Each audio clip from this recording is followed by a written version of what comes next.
그럼 여러분들이 궁금하신 게 대안이 궁금할 거예요. 대안. 네. 제가 대안은 오늘 여기서 시방쇼에서 두 가지만 얘기를 하겠습니다. 두 가지. 많은 얘기 나왔으니까. 네. 두 가지 대안이 있는데요. 첫 번째, 무조건 뭐 지금 다 탄핵 걸자 뭐 이런 거는 저는 전략적이진 않다고 봐요. 왜냐면 지금 우리는 대선을 치르고 있고 상대가 있는 싸움이기 때문에 상대의 여공까지도 일단 고민은 해야 돼. 그러니까 역풍 불고 이런 건 아닌데요. 역풍은 안 불어요. 근데 역공은 있을 수 있기 때문에 이건 좀 제가 봤을 땐 전략적으로 해야 되는데 첫 번째 지금 해야 될 거는 고등법원에 일단 5월 15일에 내려갔잖아요. 그렇지.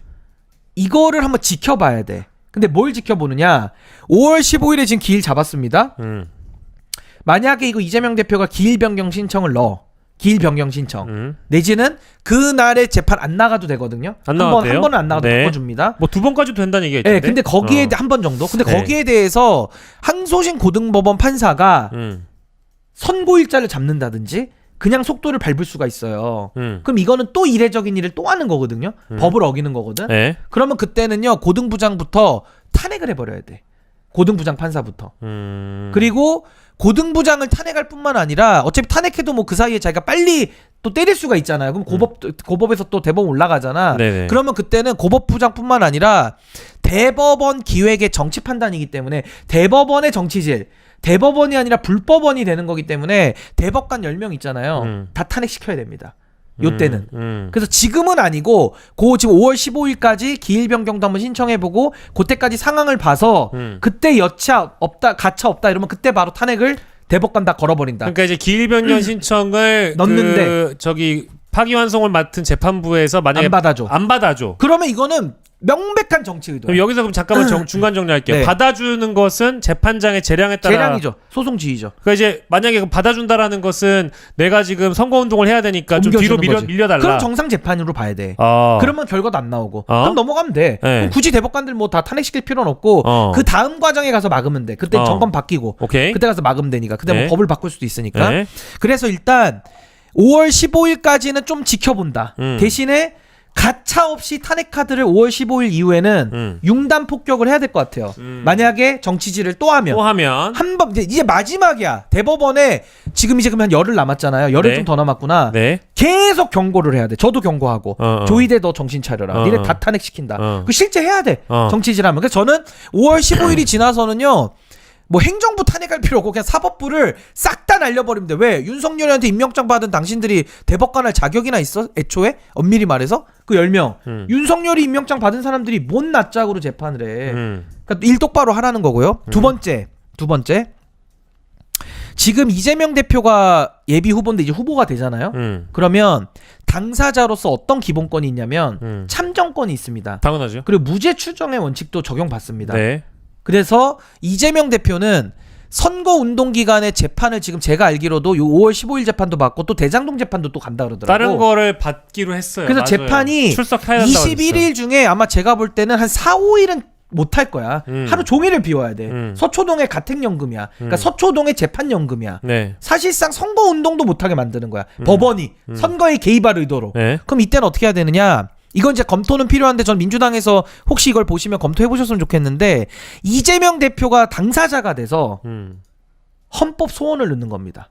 최초로 내가 평등한 참정권을 보장받지 못했다. 무죄 추정의 원칙도 적용받는데도 불구하고 법원이 선거운동을 방해한다. 법원의 정치적 중립도 위반되고 있다. 이걸 가지고 헌법 소원을 넣는 거야. 이재명 대표가. 그러니까 심지어 다른 후보들은 다 뛰는 21일 뛰는데 나만 못 뛰게 만들어 법원 일부러. 이거는 예를 들어서 이거는 이제 아까 1번이랑 2번이랑 연결되는 거죠. 그러니까 이제 1번에 탄핵은 아까 거고 재판 기일을 좀 변경해달라라고 신청했는데 안 받아줘. 안 받아주면 바로 탄핵이야 다. 싹 다 올 탄핵. 탄핵도 해주고 대법관 올 탄핵. 심지어 헌법소원도 같이 넣어라. 그래서 헌법소원을 넣어가지고 이재명 대표가 이거는요 전 역사에 남겨놔야 될 것 같아. 대법원의 이 만행을 헌법재판소 아니면 제어할 곳이 없어요. 그래서 저는 헌법재판소가 이거는요 그때 우리 그 이왕규 가처분 막은 거 봤죠. 똑같은 거야. 이재명 헌법소원. 그렇게 해서 가처분을 또 같이 넣어버려. 국민에게 선택받을 권리를 공평하게 해달라. 아니 이재명 대표도 넣고 국민들도 몇 명 넣어도 돼. 국민들도 같이 넣어 그냥. 국민들도 이거는 뭐 우리의 선거권이 박탈당하는 거니까. 국민 주권주의로 또 넣으면 돼 이거는. 대법원의 만행에 대해서. 좋은 아이디어예요. 아니 그래서 이거는 아직 뭐 어디서도 얘기 안 하는데 만약에 민주당에도 의견을 내실 게 있으면 그냥 신인규가 얘기 또 하세요. 검토해 보시면 돼. 그래서 이거는 5월 15일이니까 빨리 준비를 해야 돼. 그러니까 이재명 대표가 당사자가 돼서 저는 헌법 소원을 준비할 필요가 있다. 선거 운동 기간이기 때문에 그런 겁니다. 후보 등록 이후에 지금 기일이 잡혔기 때문에. 그래서 재판관 탄핵 루트와 헌법소원 루트와 가처분 루트를 두 가지를 다 저는 다 해야 된다. 해서 결국에는 이 대법원을 헌법재판소 밑으로 그냥 넣어버려야 된다고 보고 요렇게 해서 이제 정권 바뀌잖아요. 그럼 형사소송법 개정해서 재판 다 정지되도록 만들고요.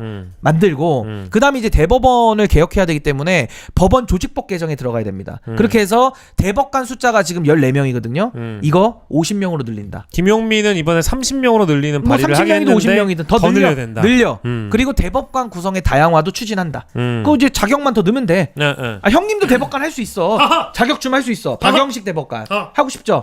할 수 있습니다. 그리고 마지막 하나가 이재명 대표가 이제 그 가처분도 녹하면 뭐 어쨌든 헌법재판소가 결정할 거 아닙니까? 가처분으로 막든지 뭘 하든지 뭐 선거 운동 기간에는 재판하지 말라고 하든지 뭐 어떻게든 법원을 제어할 거 아니에요. 당사자 구제를 위해서.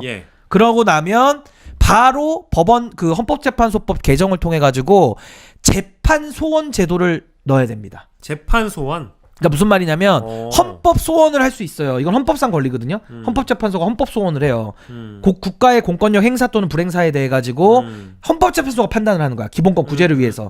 법원이 국민의 기본권을 침해하는 판단을 할 때 이걸 재심으로 다투는 건 불가능하거든요. 재심은 요건이 너무 까다로워. 그 재심은 또 대법원이 해. 의미가 없어. 그러니까 재판 소원 제도를 도입을 해서 이게 독일에서도 하기 때문에 재판 소원 제도를 통해 가지고 대법원의 판결도 국민의 기본권을 침해하면 헌법재판소 간다. 아, 요게 이제 어제 잠깐 얘기했던 제가 밀고 있는 거지 지금. 헌법재판소를 대법원 위에 두는 그러니까 거죠. 쉽게 말하면 호적을 바꾸는 거야. 대법원이 맏형이고 헌재가 둘째인데 이제는 헌법재판소를 마지로 해. 그 대법원을 저 막내로 해. 그냥 저기 5등. 자연스럽게 막내. 아니면 재심 제도는 내버려 두더라도 이렇게 바꿔버리면 그렇지. 이렇게 바꿔버리면 알아서 사람들이 그렇지.